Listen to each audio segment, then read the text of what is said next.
Mwongeye kwirirwa neza bateze amatwi BOB TV, aka ni ka kanya kakataraboneka mba naguteguriye nkugezaho ibintu byinshi bigiye bitandukanye. Amaze kuba ubukombe mu kwandika no gukora hip hop, akita icyogere ingabo igikorere mu bakoreye injyana ya hip hop mu Rwanda. Si umuhanzi mushya, ahubwo ni inzu y'ibitabo kuri benshi mu bakunda umuziki. We bamuzi ku mazina aruta y'ishoka, dore ko aye akabakaba 50.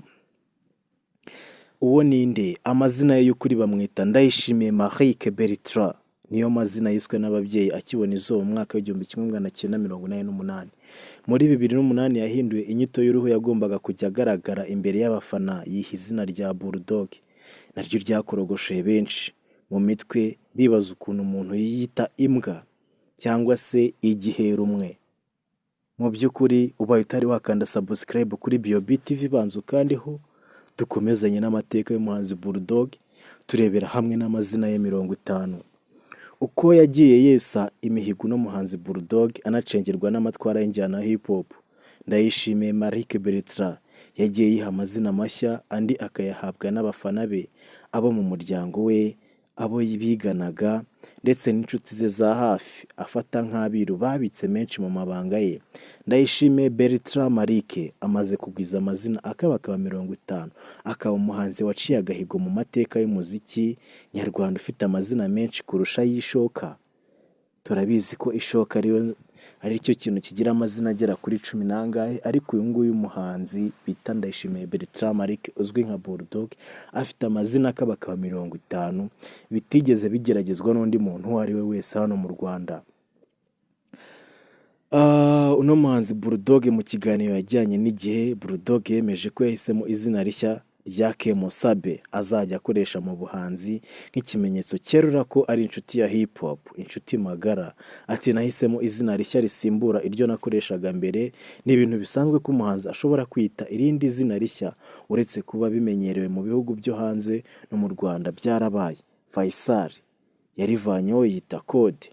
The Ben aka The Tiger B yahinduye izina nawe yita The Ben. Nanjye Bulldog ryavuyeho ubu nitwa Kemosabe. Yiha iri zina Bulldog ngo yashakaga kwerekana ko atazatezwa ku rukundo afitiye injyana ya hip hop, rwanashinze imizi mu mutima we. Ati Kemosabe bisobanura inshuti yo kwizerwa cyangwa inkoramutima. Nanjye ndashaka kwerekana ko ndi inshuti yo kwizerwa ya hip hop. Twunze ubumwe ntabwo nzayihemukira.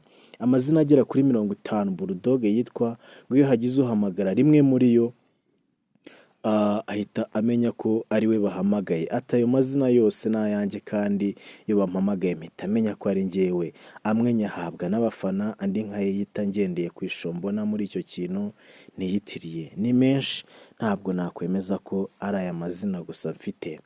Irya mbere tuzi ni Bulldog, kabiri ni Old School, gatatu Jisho ry'uruvu, kane turahasanga Notorious, Buda ni 5, El Patron ni 6, Semwiza kuri 7, 8 Sembyariyimana, 9 Bibero bikingiye abarwayi, 10 Cyamakara kibwana mukari, 11 Gati gaterwa ipasi komutse ku ndege y'umuzungu, 12 ni Komanda de Hoartide, 13 Two Predegezi, 14 bamwita Slow Motion, 15 Hardcore, 16 Heavyweight MC, 17 Bad Boy, 18 Badman, Mother Body, 19 Database, 20 The Viper cyangwa Inshira, 21 Undertaker, 22 Mibambwe Mutabazi Maboko, 23 The Storyteller kuri 24, 25 Gucci Pipe, 26 Hot Cracks Body Boy,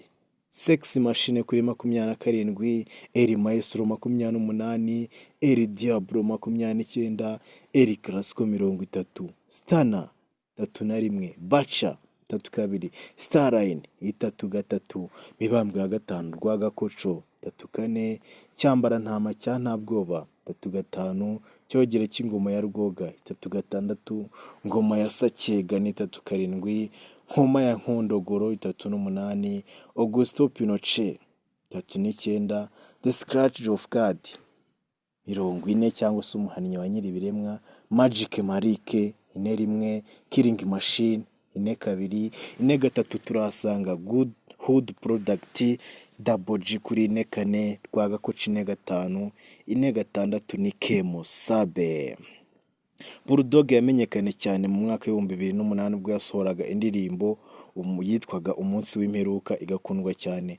Nyuma yasohoye iyitwa Imfubyi yaririmbanye na Debeni Tiger B irakundwa bikomeye kuva ubwo Bulldog ashinga imizi muri hip hop mu Rwanda. Nyuma y'amashusho ya Nk'umusaza, Bulldog yagiye gushyira hanze indirimbo ye ayita Nyiringoma n'izindi nyinshi twagiye tumumenyaho nk'Isugi, Pay Attention n'izindi nyinshi. Ubaye ukunda ibi biganiro binkugezaho wakanda kuri subscribe, like, comment na share kugira ngo ujye ubona n'ibindi biganiro byinshi